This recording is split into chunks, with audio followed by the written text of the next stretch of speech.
Morning and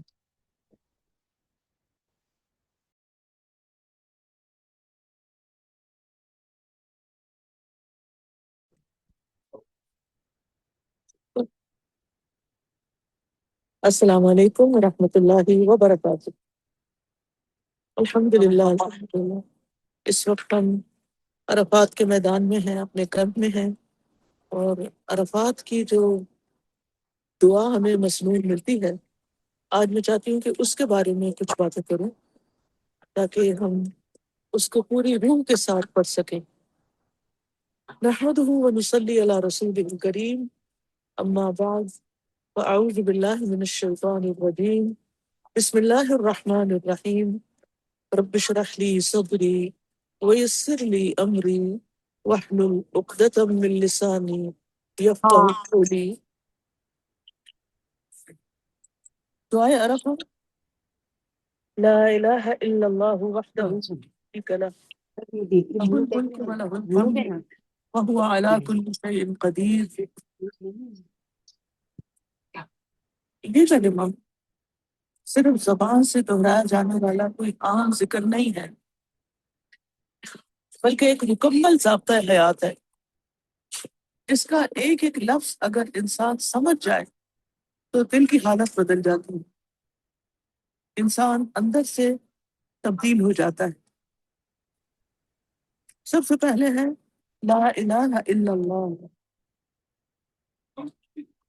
لا الہ الا اللہ کا مطلب ہے اللہ کے سوا کوئی الہ نہیں، یعنی کوئی بھی عبادت کے لائق نہیں۔ اللہ تعالیٰ نے ہمیں اپنی عبادت کے لیے پیدا کیا، اور ہم ہر نماز میں کہتے ہیں ایاک نعبد و ایاک نستعین، صرف تیری ہم عبادت کرتے ہیں اور صرف تجھی سے ہم مدد چاہتے ہیں۔ یہ اس طرح خاص طور پر یہاں مکہ آنے کے بعد جب امام کے پیچھے نماز پڑھی تو جب ایاک نعبد و ایاک نستعین کا جملہ آیا، یہ آیت سامنے آئی، تو دل کی ایک عجیب حالت ہوئی کہ اللہ نے پیدا ہمیں اپنی عبادت کے لیے کیا ہے، اور ہم ہر نماز میں کہتے ہیں کہ صرف تیری ہم عبادت کرتے ہیں۔ لیکن کیا واقعی یہ سچی بات ہے، کیا حقیقت ہے کہ ہم صرف اللہ کی عبادت کرتے ہیں اور صرف اللہ کی اطاعت کرتے ہیں، یا ہم کبھی اپنے نفس کی مان لیتے ہیں، کبھی ہم معاشرے کے ٹرینڈز کو فالو کرنے لگتے ہیں، کبھی کسی اور کی؟ تو جب انسان کہتا ہے لا الہ الا اللہ، تو حقیقت میں وہ کہتا ہے کہ اللہ کے سوا کوئی سچا معبود نہیں، حقیقی معبود ہی وہی ہے، اور اس کے علاوہ لوگوں نے جتنے معبود گاڑ رکھے ہیں یا جن جن کی وہ پیروی کرتے ہیں، ان کی کوئی حیثیت نہیں، ان کی کوئی حقیقت نہیں۔ اور اس کا لا الہ کا ایک مطلب تو معبود ہے، اور اسی طرح اس کے معنی میں یہ بھی آتا ہے کہ لا ملجا الا اللہ، کہ اللہ کے سوا کوئی پناہ دینے والا بھی نہیں۔ اگر اللہ تعالیٰ کسی کو پکڑ لے، اللہ تعالیٰ کسی کو سزا دینا چاہے، تو انسان بچ کے کہیں بھی چھپ نہیں سکتا، کوئی اس کو پناہ نہیں دے سکتا۔ تو اللہ ہی بچانے والا ہے، دنیا کی مشکلات سے، تکلیفوں سے بھی، ہر غم سے، ہر کرب سے نجات دینے والا بھی وہی ہے، اور پھر آخرت کی تکلیفوں میں بھی الملک یومئذ للہ، ساری بادشاہت، سارا فیصلہ اللہ کے اختیار میں ہوگا، تو وہ بھی وہی پناہ دینے والا ہے وہاں بھی۔ پھر اس میں یہ معنی بھی آتا ہے کہ اس پوری کائنات کا جو انتظام چلانے والا ہے، ہماری ذات کے علاوہ جتنی بھی مخلوقات ہیں، اگر ہم اپنی ذات کے اندر بھی دیکھیں، صرف اپنے ایک دماغ کی کارکردگی کو ہی دیکھیں کہ کس طرح وہ ورک کرتا ہے، کتنے اس کے حصے ہیں، کس حصے میں کیا ہو رہا ہے، تو انسان حیران ہو جاتا ہے کہ یہ خالق صرف اللہ ہی ہے، یہ اللہ کے سوا کوئی اور نہیں ہو سکتا، انسان کو چلا رہا ہے، اور انسان کو سوچنے، سمجھنے، عقل استعمال کرنے، اور اپنی یعنی اللہ تعالیٰ کے یعنی تمام یہ مخلوقات کے مقابلے میں جو اس کو فضیلت حاصل ہے، وہ اسی بنا پر ہے کہ اللہ نے ہمیں عقل دی ہے، اور اللہ سبحانہ تعالیٰ ہی دراصل ہمیں راہ دکھانے والا ہے، اور اسی کا حق ہے کہ ہم اسی کے آگے جھکیں، اسی کے اسی سے دعائیں کریں، اسی سے امید رکھیں۔ جب میں کہوں کہ لا الہ الا اللہ، تو اس کا مطلب یہ ہے کہ میں اللہ کے سوا کسی اور سے امید نہیں رکھتی۔ ہماری اکثر فرسٹریشن کیوں ہوتی، کس بات پر ہوتی ہے؟ جب ہم اللہ کے سوا غیر اللہ سے امیدیں وابستہ کر لیتے ہیں، تو کسی اور کے اختیار میں تو کچھ ہے ہی نہیں، وہ تو صرف اللہ ہی کے اختیار میں ہے کہ ہماری تمام ضروریات پوری کرے۔ لہٰذا لا الہ الا اللہ کا ایک مطلب یہ ہے کہ میری ساری امیدیں صرف اس میرے معبود سے ہی وابستہ ہیں۔ پھر اسی طرح یہ کہ اپنی زندگی میں ہم مختلف چیزوں سے ڈرتے ہیں، خوف کا شکار ہوتے ہیں، انزائٹی کا شکار ہوتے ہیں، تو اس میں بھی یہ کہ لا الہ الا اللہ جو پناہ وہ دینے والا ہے، تو مجھے کسی کا خوف نہیں، میں صرف اسی سے ڈرتی ہوں۔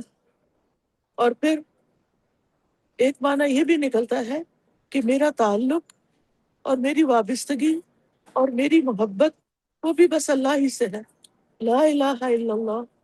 کیونکہ الہ کے اندر یہ معنی پایا جاتا ہے، یہ مفہوم پایا جاتا ہے کہ میرا تعلق، میری محبت میرے رب کے ساتھ ہے، اور ہم اللہ سبحانہ تعالیٰ سے یہ دعا کرتے ہیں کہ یا رب ہمارے دلوں کو اپنے سوا کسی اور کا غلام نہ بنانا، ہم تجھی سے محبت کرنے والے ہوں، اور تیری محبت ہر محبت پہ غالب ہو، اور اس محبت کی وجہ سے ہم کسی ایسے کام میں نہ پڑے کہ جو غیر اللہ کی محبت ہمیں اللہ کی محبت سے دور کر دے۔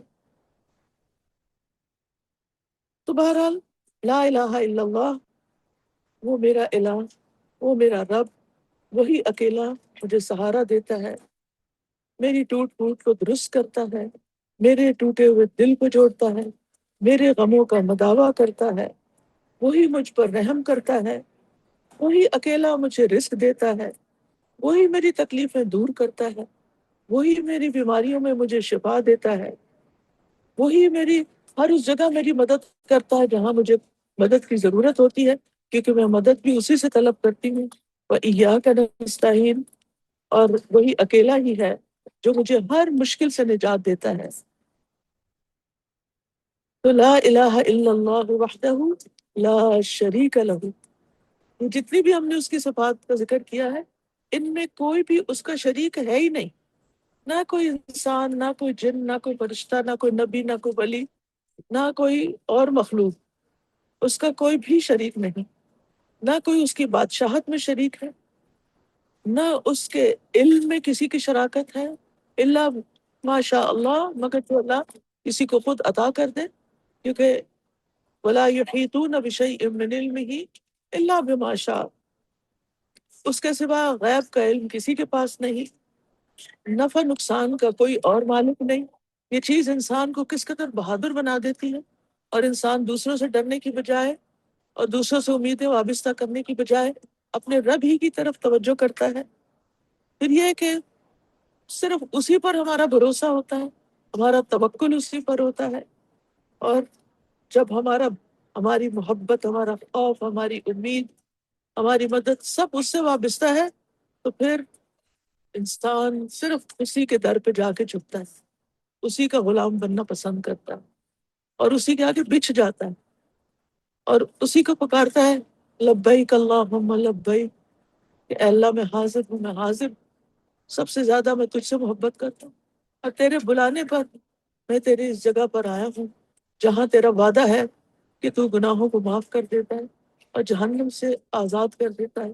اللہ تعالیٰ ہم سب کی گردنوں کو آج جہنم سے آزاد کر دے، اور ہمیں ہمارے سارے گناہوں کو معاف کر دے، وہ چھوٹے بڑے گناہ جو آگ کی طرف لے جانے والے ہیں، نہ صرف یہ کہ ہمارے تمام رشتہ دار ہوں، ہمارے پیاروں، ہمارے دوستوں، ہمارے محسنوں، اور جن کو ہم جانتے ہیں، اور باقی امت کو بھی اللہ سبحانہ تعالیٰ آگ سے نجات دے دے، کیونکہ آگ سے نجات کی کنجی صرف لا الہ الا اللہ ہے۔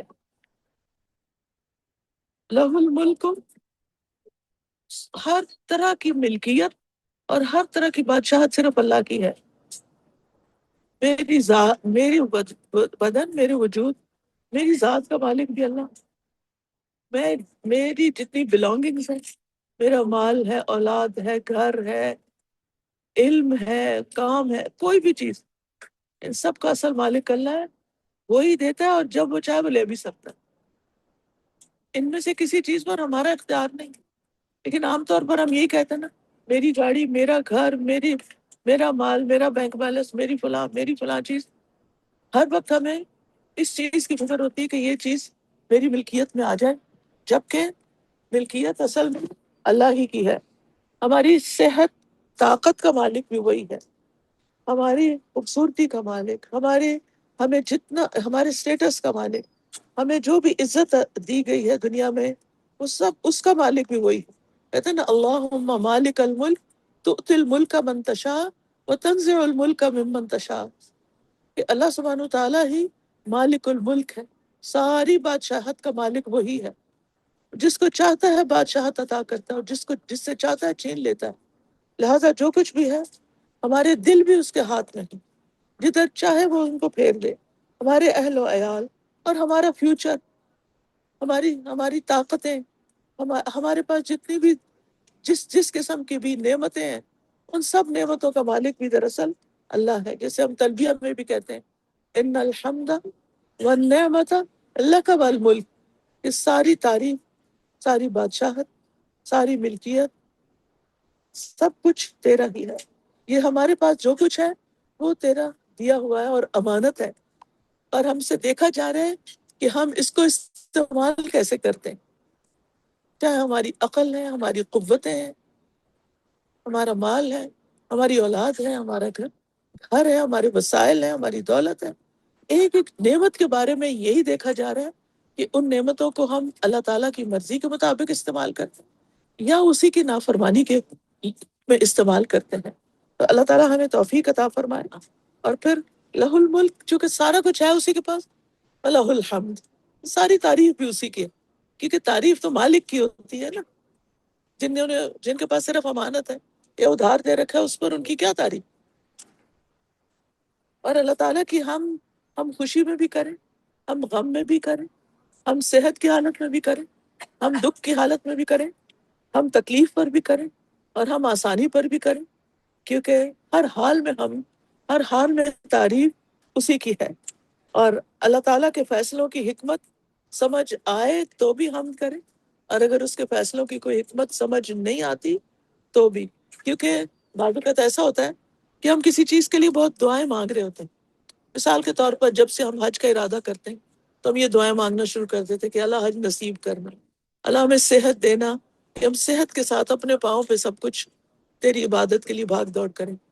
somehow کوئی ایسی چیز پیش آ جاتی ہے کہ جو ہماری مرضی، منشا، خواہش کے بالکل اگینسٹ ہوتی ہے. تو پھر اس وقت ہم کوشش کرتے ہیں یہ جاننے کی کہ اس کے پیچھے حکمت کیا ہے. لیکن بعض اوقات حکمت سمجھ آ جاتی ہے، لیکن بعض اوقات بالکل سمجھ نہیں بھی آتی.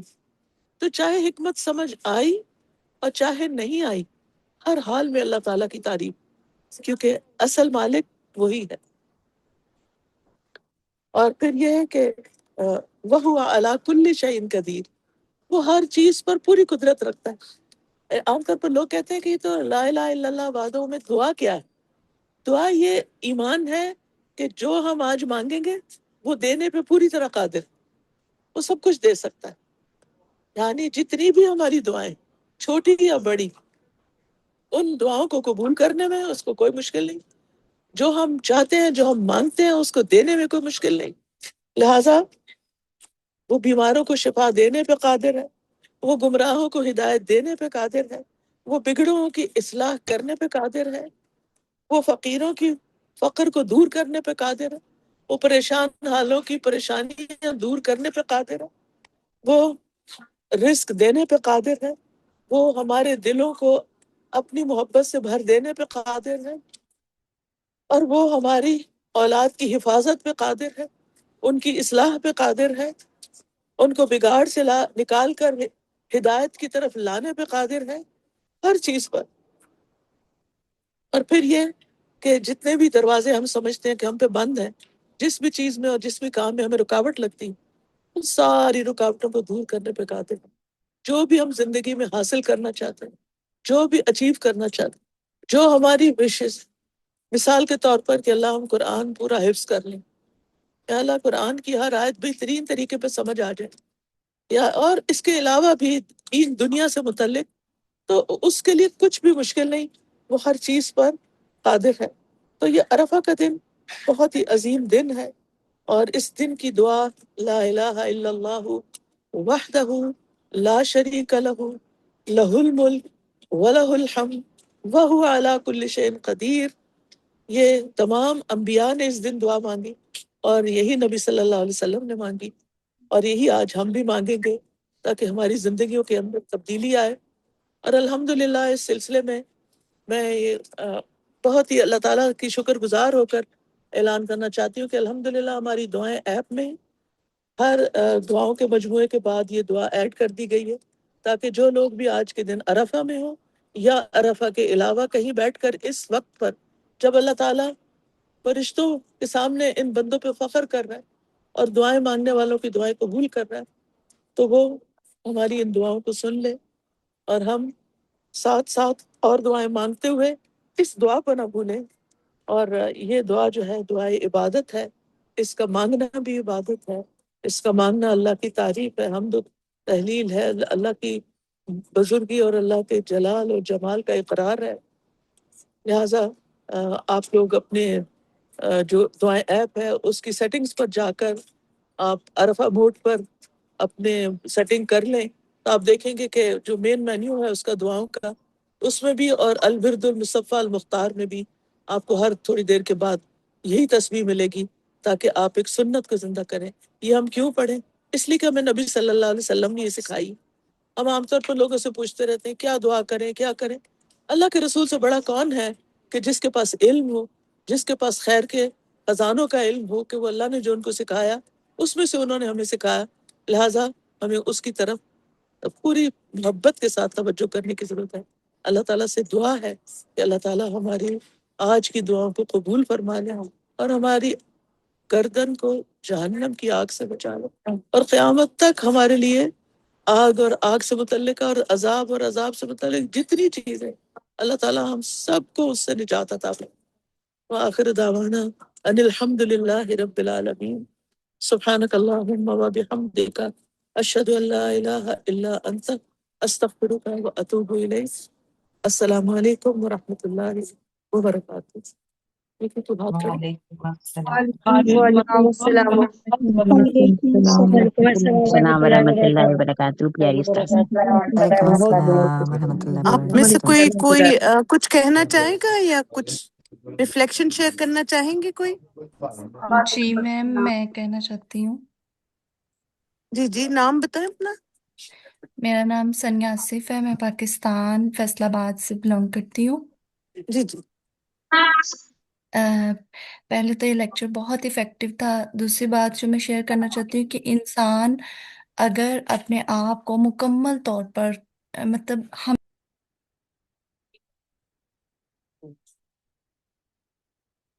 میم آپ کو آواز جی جی کریں، دوبارہ سے بات کریں، ایک منٹ۔ میں میں میں جی جی یہ بولیے۔ کہنا چاہتی ہوں کہ اساتذہ نے جو اس دعا کے بارے میں بتایا تو یقین کریں کہ یہ بہت اچھا پوائنٹ تھا کہ سب سے پہلے اللہ کی توحید کا اقرار، اور اس کے بعد اللہ تعالیٰ کا جو یہ خوبصورت نام آیا ہے القدیر، اللہ تعالیٰ ہر چیز پر قادر ہے۔ تو دعائیں مانگتے ہوئے یہ بات انسان کو ہمیشہ یاد رکھنی چاہیے کہ انسان جو بھی مانگ رہا ہے اللہ تعالیٰ اسے دینے پر قادر ہے۔ اور دوسری بات یہ میں ایک کرنا چاہتی تھی کہ انسان اگر چاہتے کہ وہ اپنی آپ کو مکمل طور پر، ہم چاہتے ہیں کہ اپنی پروڈکٹیوٹی کو انکریز کریں یا ہم بہت کچھ کریں، تو وہ تب بھی ہو سکتا ہے جب ہم اللہ کے آگے مکمل طور پر سبمٹ کریں۔ پھر اللہ تعالیٰ جو ہمیں راستے دکھاتے ہیں وہ بہترین ہوتے ہیں ایز کمپیئر ٹو جو ہم نے سوچے ہوتے ہیں اپنی لائف میں کرنے کے۔ اللہ تعالیٰ ہمیں بہترین ہماری رہنمائی کرے، اور ہمیں اپنی اسکلز کو اچھے طریقے سے یوز کرنے کی توفیق عطا فرمائے۔ آمین، جزاک اللہ۔ بہت خوشی ہوئی آپ سے، بہت زیادہ۔ چلیں انشاءاللہ ابھی چونکہ ظہر کی نماز کا ٹائم شروع ہونے والا ہے تو آپ لوگ اسی طرح ہمارے چینل کو فالو کریں تو آئندہ ریمائنڈرز کے لیے بھی انشاءاللہ ہم اسی طرح اچھی اچھی باتیں آپ سے شیئر کرتے رہیں گے. السلام علیکم ورحمۃ اللہ وبرکاتہ. وعلیکم السلام وعلیکم ورحمۃ السلام اللہ ورحمۃ اللہ وبرکاتہ. وبرکاتہ. وعلیکم السلام جزاک اللہ خیر ورحمۃ و اللہ احسن و وبرکاتہ. زیادہ. آمین یا